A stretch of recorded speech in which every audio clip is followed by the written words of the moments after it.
दोस्तों, ये तस्वीरें किसी फिल्म की नहीं, ये मध्य प्रदेश की असली तस्वीरें हैं। कैमरे में कैद हुई तस्वीरें हैं। ये पिछले कुछ वर्षों से निर्माण में कई इलाकों में एक के बाद पुलिस रेड, गिरफ्तारी और हथियारों की बरामदगी। इन तस्वीरों ने पूरे देश का ध्यान खींचा है। लेकिन इन हथियारों से भी बड़ा एक सवाल है, एक ऐसा सवाल जिसका जवाब इतिहास के पन्नों में छिपा हुआ है। क्योंकि जिन हाथों का नाम आज कट्टों और तमंचों के साथ जोड़ा जाता है, उसके बारे में कहा जाता है कि ये गुरु गोविंद सिंह की परंपरा से जुड़े शस्त्रागार थे। आखिर सम्मान और संदेह तक का यह सफर कैसा तय हुआ? सूर्य की भट्टी में तपने वाला यह समाज संघर्ष की आग में कैसे पहुंच गया? आज ये कहानी सिर्फ हथियारों की नहीं, बल्कि इतिहास, पहचान और भविष्य की कहानी है। आखिर शस्त्र बनाने वाले हाथ संदेह के घेरे में कैसे आ गए? यह कहानी है सिगलीगर समाज की। नमस्कार दोस्तों, मैं हूं महिमाराम भार्गव। आप देख रहे हैं महिमाराम भार्गव फाइल्स। 217वीं शताब्दी, युद्धों का दौर, साम्राज्यों का दौर। इसी दौर में खालसा वह परंपरा खड़ी होती है जिसने अन्याय के सामने सिर झुकाने से इनकार कर दिया। सिंह परंपराओं और सामुदायिक इतिहास में माना जाता है कि सिगलीगर समुदाय में अनेक परिवार शस्त्र निर्माण में, कला में निपुण थे। वे केवल लोहे को नहीं गढ़ते थे, वो योद्धाओं का आत्मविश्वास गढ़ते थे। वो केवल तलवार ही नहीं बनाते थे, वे संघर्ष की ताकत तैयार करते थे। उस समय शस्त्र बनाना अपराध नहीं। लेकिन दोस्तों, इतिहास किसी पर दया नहीं करता। साम्राज्य बदले, युद्ध बदले, तकनीक बदली और धीरे धीरे वो दुनिया खत्म होने लगी जिसमें शस्त्र निर्माण एक सम्मानित पैसा था। सोचिए, अगर किसी किसान से खेती छीन ली जाए, किसी कुम्हार से चाक छीन लिया जाए, तो क्या होगा? कुछ ऐसा ही संकट इस समाज के सामने भी खड़ा था। फिर आए अंग्रेज, हथियारों का नियंत्रण बढ़ा, कानून सख्त हुए और सदियों पुरानी कारीगरी धीरे धीरे हाशिए पर जाने लगी। लेकिन कहानी यहीं खत्म नहीं हुई और एक और ऐसा दौर आया जिसने समुदाय की तकदीर बदल दी। 1871 क्रिमिनल ट्राइब एक्ट, अंग्रेजों का एक ऐसा कानून जिसकी आलोचना आज भी होती है।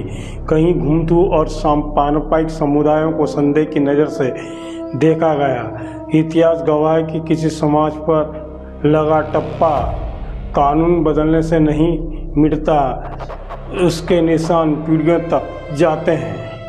देश आज़ाद हो गया, लेकिन हर समाज को बराबर का अवसर नहीं मिले। कुछ दौड़ पड़े, कुछ पीछे रह गए। सिगलीगर समाज भी संघर्ष कर रहा था। पुराना पैसा खत्म, नया रास्ता अनिश्चित और भविष्य धुंधला।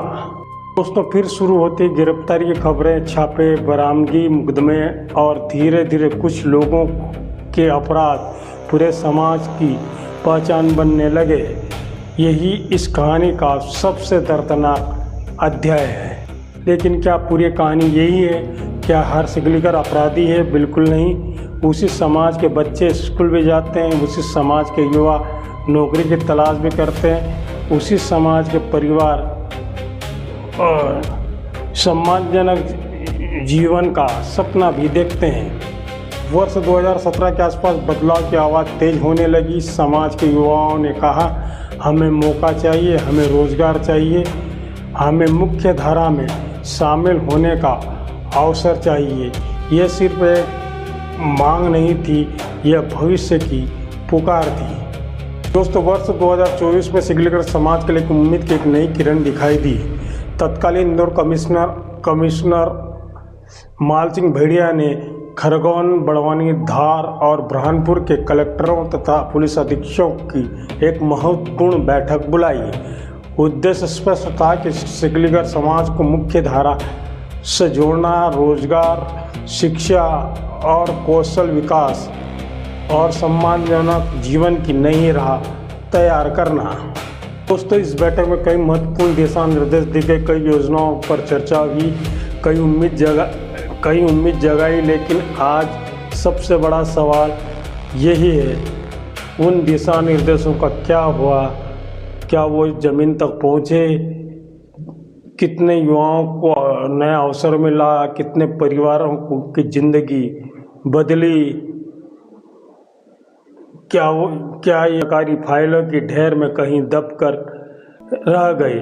क्योंकि किसी भी समाज का भविष्य केवल बैठकों से नहीं बदलता, बदलाव तब आता है जब फैसले कागज से निकलकर जमीन पर उतरते हैं।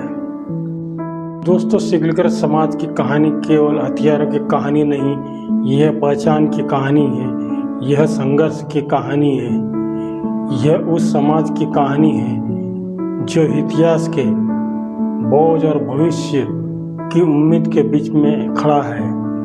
एक तरफ कट्टा है, दूसरी तरफ कैरियर, एक तरफ पुरानी छवि है तो दूसरी तरफ नई पीढ़ी के सपने।